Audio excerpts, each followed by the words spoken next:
Hey guys, welcome back to another episode of KSP Resurgence. Today we are going to design a lander for Valheilheim, a large desert world with 0.8 Gs of gravity.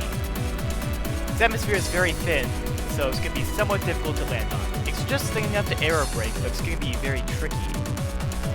So that's what we had to design an advanced lander with lots of air brakes, lots of parachutes in order to be able to land safely. I mean, you could brute force it, but that requires way too much tilted. I'm going to use the dart aerospike for this lander. To be honest, I was really hoping to do way more with this episode. I was going to do a shuttle mission to recover the crew of Ors, or Aulia space station. But I ran out of fuel, and I didn't want to do it again. I'm on kind of a time crunch right now, as the time of recording. So, fortunately, I won't be able to do that. Next episode, we're actually going to do the landing on Valheim. Right now, it's just a lander. Sorry if I'm making you guys wait too long. So, this single bit of footage actually is almost an hour, so I have to cut a lot of it out. I cut a lot of the tests I dig out. I only left a couple of them in there, just because I felt like they were too many. You always test a lander before you use it, especially just like a lander for atmospheric volume. If it's just like a lung lander, you don't have to test it as long as you have no ability or good and TW1. But if it's like something more important, then you probably should test your landers, especially if they're more Delta V heavy.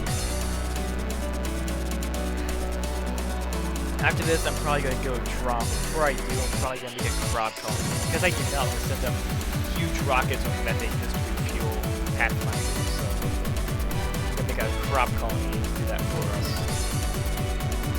So, I think we should also, I'm probably not going to make a new interplanetary vessel, but make a crop at least once or twice. Then I'm going to get a bunch of science and make a better version, make a better interplanetary vehicle. Get us way further than ever before. I want to be able to go far without having to worry about fuel. I mean, I want this next interplanetary vehicle to be able to take us anywhere in the Harmonia system, and then I'll work on an interstellar vehicle, because like I said in previous episodes, I did not have wormholes. I feel like that would make the game too easy, especially with far future technologies. There have been plenty of other YouTubers who did like huge interstellar vehicles with antimatter engines and stuff. I might want to get into that action. I have noticed that episode 6 of KSP Resurgence Science Maxing almost has 400 views, which is ridiculous. It's probably got like a way more by the time this video actually comes out. Because I'm going on a trip soon, so I recorded a couple of episodes and scheduled their releases. So just make sure you guys have plenty of content to keep you occupied. Yeah, this first attempt, I ended up bumping and toppling over.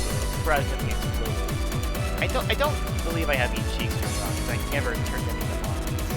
I guess we just have a high crash tolerance.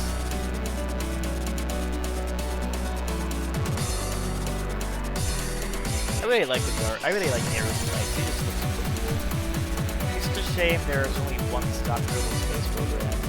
Like, not many other mods add them. I mean, sure, I got Kerbal Atomics 2 nuclear aerospikes, got the MK33's linear aerospikes and circular aerospikes, but I just wish there was a chemical 2.5 meter aerospike. They just look so cool. We can't get far future technology's fusion aerospike. To be honest, I feel like some of the nuclear and fusion aerospikes are just sometimes a little difficult to use, just because hydrogen isn't very dense and they use hydrogen. Stuff like chemical technologies or rational resources nuclear family gives you more options that are more dense, so that's good. Anyway, I'm continuing to build this spaceship, so that's pretty nice. I decided to add some external fuel tanks to the bottom just to give us a little bit more fuel, but it wasn't enough, so I just increased the size of the fuel tank. Despite being a rather large lander, it's still only around like 20 tons or something. Hydrolox is a very, very light fuel, just liquid oxygen and hydrogen. I was going to add like some more engines just to give us a little bit more thrust to compensate for the additional mass added by the fuel tank. But I felt like this setup was a little weird, so I just added another aerospike.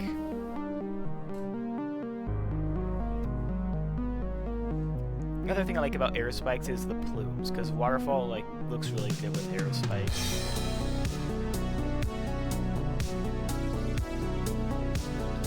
I really want to build a bigger shuttle, just for a bigger payloads and more Kerbals, but that won't be for a while.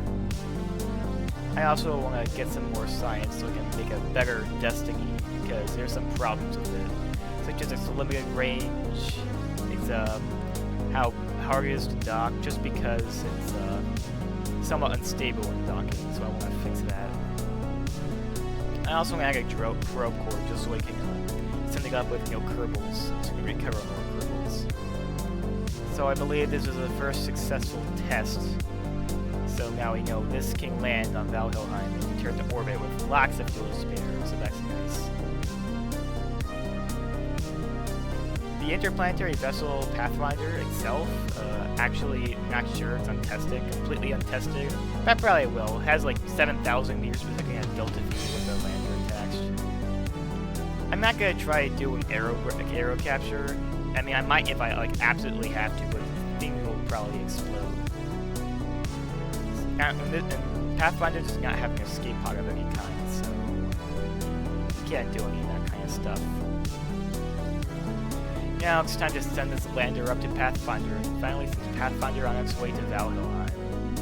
Now I did put an engineer on this just because I need one more engineer to be able to inflate the gravity ring. It's one of the inflatable ones offered by Stocklight Space Station Park Expansion Redux. You need 2 engineers to deploy it, so I need to send up another one. Destiny can recover 6 Kerbals, it just needs to be completely empty on launch, which is why I really want the MK2 probe core, or the drone core it's called. I wonder why they call everything else a probe core, but they call the MK2 one drone core. Sounds kind of cool, though. Sounds cooler than probe. I am accumulating quite a few space plane parts, but I don't really have many engines to work with. I don't have like any exotic. The most powerful jet engines I do have are the Whiplash and the Valkyrie engines. The Valkyrie is like a upscale Whiplash from near future Aeronautics. It's just a big turbo ram jet engine. I mean, I could do some stuff with that, but I mean, I won't unlock any of the super good jet engines like the Rapier ones, like the dual mode ones, until a little bit later. I would love to get into this SSTO game eventually. SSTOs are somewhat tough, but thankfully they won't be too tough with the mods I have. And SSTO is like almost impossible if you're playing rescaled, because it's just a lot harder to get into orbit in a rescaled planet. I really wanted this series to be rescaled, but I couldn't get it to work. Drum kept breaking because it was an oblate dwarf planet, and Sigma Dimensions, my rescale log, didn't like that at all, so we're doing stock scale. But to be honest, stock scale is okay. It can be too easy sometimes, but some things are just way easier. The other thing about space planes and rescale systems is that re-entry is a lot more dangerous. Because if you don't have a heat shield and you're going from somewhat far away, say JSQ or any other rescaled system, it's like a death sentence. And look, procedural fairings broke again. I included that because it was funny. Now time for the actual launch. Yeah. And yes, I did make sure we were launching on the daytime, because you can see things better. You can see the beautiful clouds, the beautiful sky, the beautiful trees, the beautiful mountains, the beautiful ocean. Kerbal Space Program looks a lot better with than it did like a couple of years ago.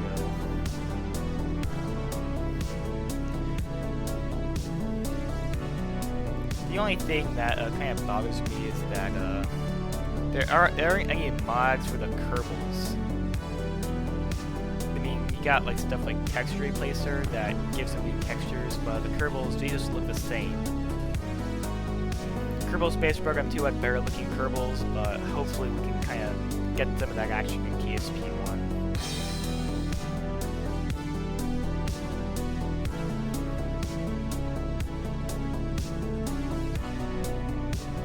So, we're continuing our ascent. I'm not sure why, but the solid rocket boosters keep overheating before they run out of fuel. This doesn't really matter because they don't end up exploding.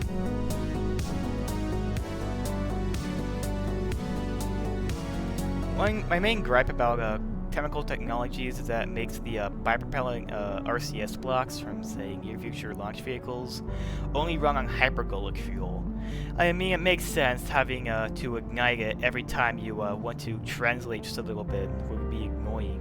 Hypergolics ignite on contact, so it'd just be easier. But, I mean, it's just kind of annoying. Like, if you want to have a Methalox or Hydrolox upper stage, you can't really do that. I mean, God forbid a Keralox upper stage, because you're going to need a T-tip to ignite everything. Imagine having to use a little bit of another liquid just to ignite another liquid over and over and over again. That wouldn't be very economic, would it? I could have used pentaborane for this upper stage, but I decided against it just to be a little bit more environmentally friendly.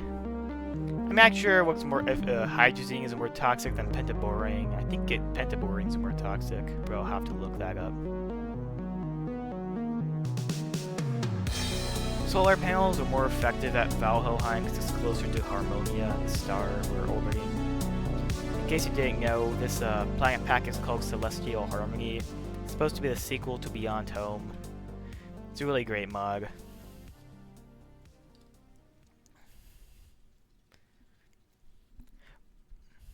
Again, we are doing a rendezvous. Last episode got way too many rendezvous, and now guess what? We're doing more. Most of these episodes are just rendezvous, to be honest. I should probably crop some of that out.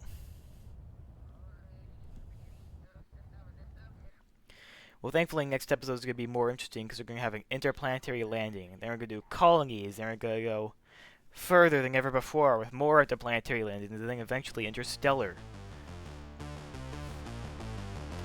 I also found some music from the YouTube audio library and started using that.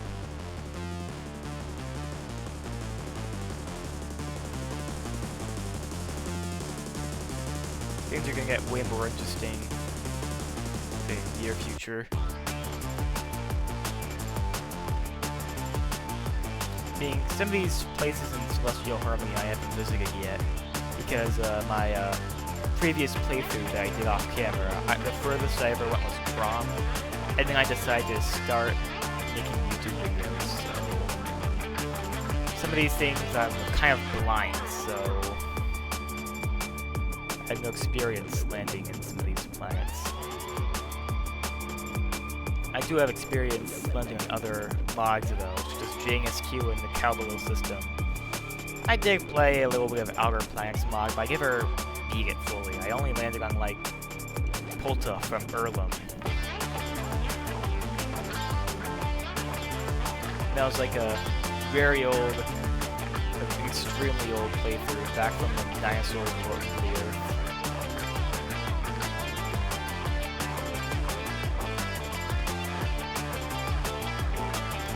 I might still have that playthrough, but I'm not sure. I don't have the mod configuration, so I'll have to, I won't be able to use it. I've been thinking about making my own text tree just because I have a few gripes with the community text tree, but it's going to be difficult because I have to make sure all the parts are in the right tech nodes, and when you have as many mods as I do, that's going to take ages. Thankfully, there is like an app that has a visual GUI, which makes things 10,000 times easier. I do have experience editing text trees and the text files, the VS Code and stuff, just because I did have to want to move around some parts in the text tree, because I felt like they're in the wrong nodes or like unlocked too early. For example, the Sterling Super Batteries. Like, why are they so early in the text tree? Those things are infinitely better than normal batteries, and besides, you unlock the 2.5 meter ones before you unlock the 2.5 meter regular batteries, which just seems like why can't they be further down the tech tree?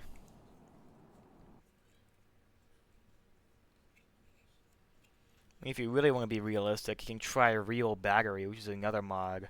But I don't want to get it just because I don't have to deal with charging cycles or anything like that.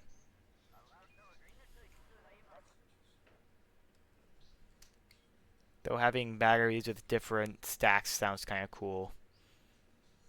Maybe I'll do some research and see if I want to play it. Speaking of mods, I might try later, but not right now. I never really wanted to do life support mods. I feel like they're too difficult. And then again, I do difficult things in Kerbal Space Program. I've done grand tours to galore. But then again, I did have a bunch of mods making things easier, like far future technologies, so it doesn't really count. I might try life support, but to be honest, I don't feel like it'll go well with Kerbal colonies, because you don't have support for Kerbal colonies just yet. I have made configs for Kerbal colonies to make different propellants in the ISRU facilities. I haven't really done that in a while. It's actually really easy to do yourself. All you have to do is just find a propellant and find an input to find an output. It's pretty easy. However, my main gripe with it is like it can only load one list at a time, and it always loads the default list. But if you have your list set to the default list's name, it will load your list instead and not load any other recipes from the other list. So I hope that gets patched in the future, because I want to add my own lists. I want them to be modular. So if you have chemical technologies, you can install the configs for that. But if you don't have it, you can only just install the near future propulsion one and have that installed. And same goes for other mods like far future technologies and etc. No, I'm not going to crash this booster in the ocean because it has some very deadly hypergolic fuel. Hydrazine is very toxic. So I'm just going to freeze it program and let it fly away. Bye-bye. I'll deal with it later. I'm going to turn down the ambient light boost, but not right now. And finally, we can inflate the glorious donut. Finally, the Kerbals can actually relax. That's pretty cool.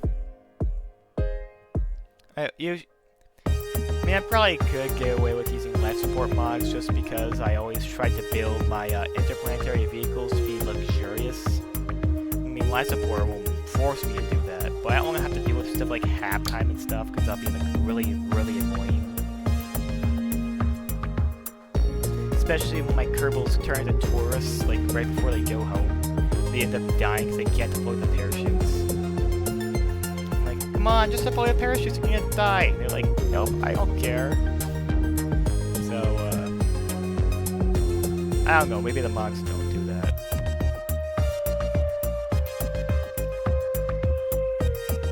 I'm probably not going to try life support, especially with this series, considering adding a life support mod and in-progress playthrough is considered a very, very bad idea. I might do it in a future series, though.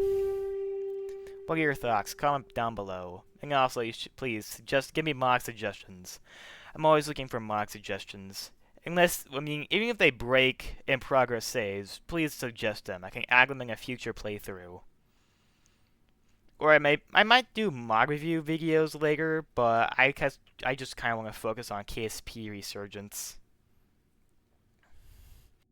By the way, if you're watching this far, please like and subscribe. I greatly appreciate it, and it means a lot, and it helps the channel.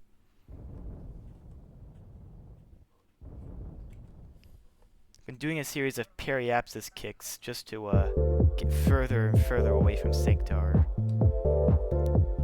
Besides, we have a very, very bad TWR.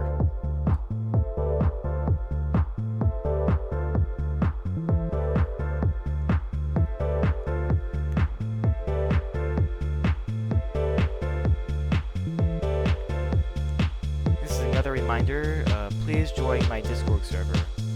And while you're at it, also please do a Kerbal application, because I have a form in the description that will allow you to appear in this series as a Kerbal, so please fill that out. And hey, look, there's a Kerbal Space Center over there. Wonder why it's so visible. Do they cover the runways with Vanta Black or something? I don't know, we'll have to see.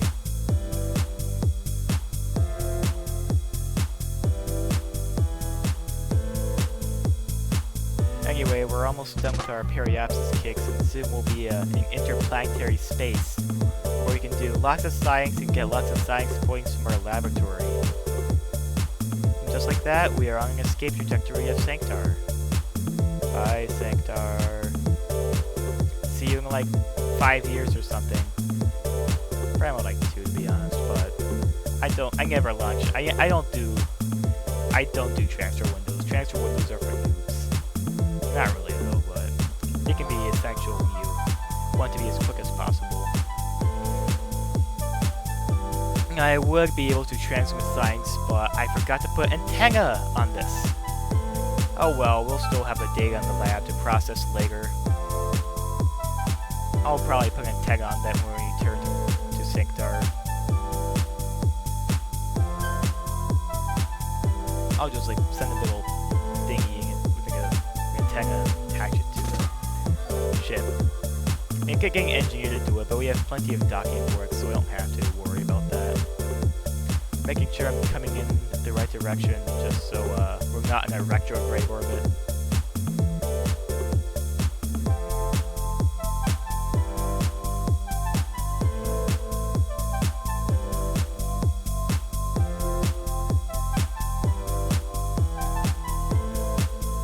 Finally, I can't wait to be going interplanetary. The series is finally going to take off. But like, kind of annoys me how there aren't enough science playthrough series on YouTube. Because what I really like to see is to see the space program grow and slowly unlock new parts. It's pretty cool. I wish more people did it. I can still add experiments to the lab, but I can't actually transmit the results back home. So, minor inconvenience. We'll still get plenty of science. I'll just make sure to pack duplicate copies just so I could bring some home and put the rest in the lab. I might get a science revamp mod in a future playthrough, just because I'm tired of the stock science system. How you always have to run experiments over and over and over again. Then you have to go on EVA, collect the data, and reset them. It's just super annoying. Anyway, we're gonna go on EVA and collect the science. Sweet, juicy science. Though we're gonna have to save it for later. Because somebody forgot to put antenna. I mean, the antenna we do have probably can reach back to Sanctar from, considering where we are going, is pretty close. I seriously thought that was a door, but it wasn't. It's just for show. Anyway, we are back in the lab and ready to continue to Valheilheim. Processing the data.